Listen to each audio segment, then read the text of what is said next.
Cathy's path to BYU was one guided by the Lord. Unlike many BYU faculty, she did not get an undergraduate degree here, go away for an advanced degree, and then return to teach. Now, Cathy came to BYU from our neighbor to the north, Canada. Perhaps you've heard the slight accent that still lingers about when she says about. Born, raised, and schooled in Alberta, from a young age, Cathy was a mover and a shaker. For those who don't know, Cathy's first love was tap dance. Cathy put herself through the University of Alberta, where she was introduced to modern dance by teaching tap dancing in her home. Even then, she was, in the words of her sister Barbara, an excellent and well-loved teacher whose students were featured on a local TV program called Kiddies on Camera. At 17, she and a friend began a tap dance association that evolved into the Alberta Dance Educators Association, an association that is still vital and thriving today. Cathy came to us in 1972 from that red school to the north, where she had just completed her MFA. We loved her in spite of it. Not only was she red, but she was an LDS. Her conversion story is filled with instances of the hand of the Lord directing her and others. Cathy wanted to be an artist, particularly one who combined religion and dance. At BYU, she found a place to continue the work she began as a graduate student at the U, where she focused on liturgical dance. From the early 70s through the 80s, Cathy joined together with like-minded women at BYU to create dances that had religious themes. These dances were performed at the opening sessions of the annual Women's Conference that is still held on campus each year. During those years, she performed as Woman of Work in Chris Ollerton's recreation of Virginia Tanner's Women the Pioneer, and she collaboratively choreographed and performed in Thy Sister Thyself, Rejoice in the Lord, and The Father Will Dance, as well as Parable. These dances were deeply moving, spiritually uplifting, and widely appreciated by the participants at Women's Conference. Cathy's deep and abiding faith in the gospel is apparent in her creative work and in her personal life. She openly acknowledges the inspiration of the Holy Ghost as a guide. This was apparent when, in their early to mid-50s, Cathy and her husband Ian, who already had 3 grown children, Maria Dell, Jake, and John, adopted 2 young sisters from an orphanage in Russia. The miracles that attended this event are documented in Cathy's university devotional entitled, Don't Miss the Miracle. During her final years at BYU, Cathy's research was fueled by an interest in her own personal genealogy. Cathy made several trips to Poland to understand the plight of her Lemko ancestors, a Polish minority who were displaced during the Soviet occupation. In the research, she found that the dances of the Lemko people were, of course, connected to the spiritual life of the community.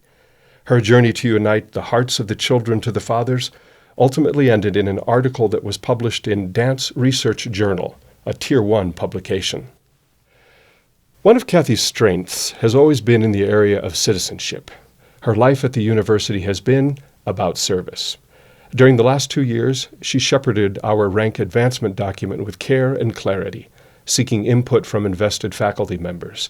She has mentored 2 faculty members in their advancement process, showing care and concern above and beyond her required commitment to them. As a university citizen and teacher, Cathy's service-oriented outlook was apparent by the many awards and appointments she received.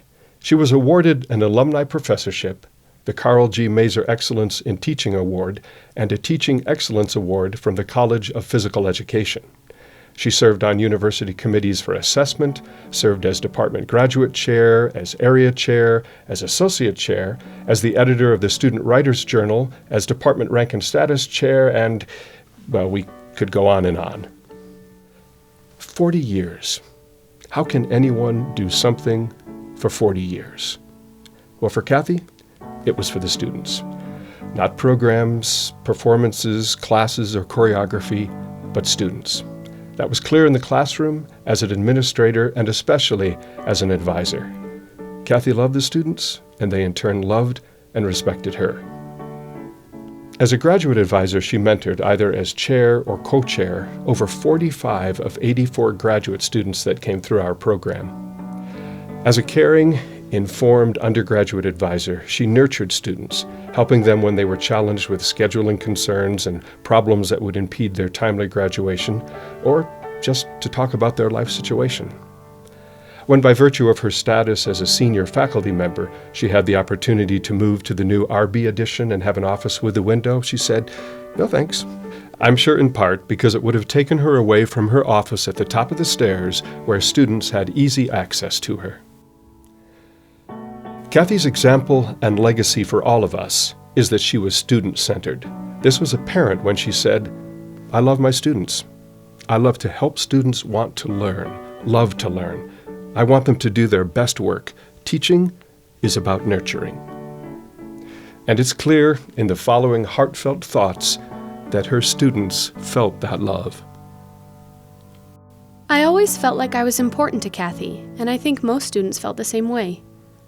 Cathy had compassion and concern for those whom she instructed. I always felt like Cathy was truly listening to me and truly cared about me as a person. She offered just enough advice to guide me, but not enough to take away my aha moments. What a blessing. She brought peace to every encounter, and that meant so much to me. No matter how busy you were, whenever I'd knock on your door seeking guidance for classes or just to say hello, your bright smiling face always welcomed me. It made me feel special and important. I honor Cathy Black as part of my heritage as a dance artist and hold a deep respect for her as an individual, educator, and artist. I am thankful for Cathy's goodness, her utter selflessness. Thank you, Cathy, for teaching me to see the miracles in life. Cathy, you've helped us all to see and experience the miraculous, transformative power that takes place when the focus of teaching is on the student, the individual. May the ensuing years be filled with the same abundance of love that you have shared with us over the last 40 years. Through miracles large and small, you came to us. We are better for having had you in our lives. Thank you.